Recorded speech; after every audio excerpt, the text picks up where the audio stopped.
Рахилке, Рацо, го земам твоето име како мое, а затоа ти подарувам безсмртност.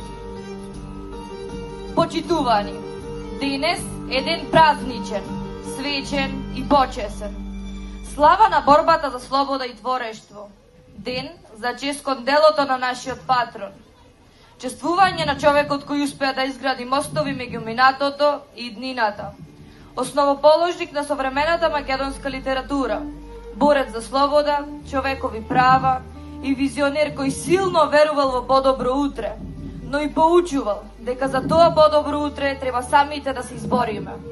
Умееше да сака без да се израдува на љубов возвратена. Со пушка храбро се бореше за слободата на својот народ, а со перо уште посилно војуваше против лошите социјални состојби во кои живееше и работеше македонскиот човек, без да се штеди себе си ниту ден. Рахилке, Рацо, го земам твоето име како мое, а затоа ти подарувам безсмртност. Капка крв од моето тело и душа, ја имаш веќе. И токму тоа и го направил. Презимето свое го заменил со името на саканата и наместо Солев станува Раци. Не едно или две, 31 љубовна картичка и испраќал напишани од срце и душа, упорен и посветен, иако никогаш не добил одговор на ниту една. Уште во раното детство ја запознав сиромаштијата. Татко ми беше грнчар, со вредни раце, но за жал, од грнчарскиот занает, едва и заработуваше. Бев дете, учев и работев истовремено за преживување, но знаете што? Секој слободен миг го користев за читање, скриен во тишината на таванот, без ниту една светилка во ноќта, со свеќа во раката. Стани си утре порано, дојди си вечер подоцна. Наутро радост понеси, навечер тага донеси. А и пуста би останал живот кучешки. Роди се човек, роб биди. Роди се човек, скот умри. Скотски цел живот работи, за други туги имоти. Творештвото на Кочо Рацин опфаќа поезија, проза, историјски и филозофски списи, литературна критика и есеи. Но својот најголем придонес го дава со својата безвремена стихозбирка на македонски јазик Бели мугри.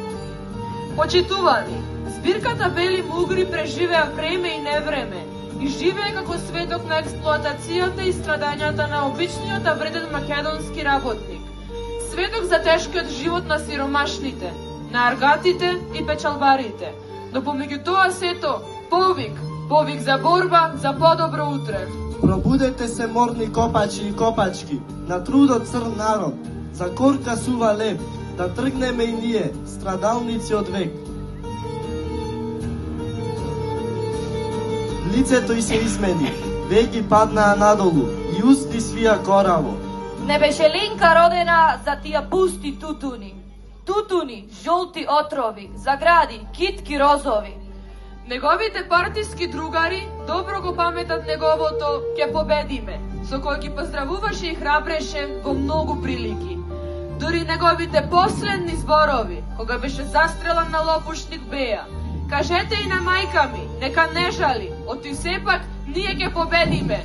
Сепак ние ќе победиме!» Се къти ноќта црна, се рути карпа, мрак и петли в село пеат, и зората се зори, над карпав крв се мие и темнината пие. Силно светнал ден! Нека му е вечна слава!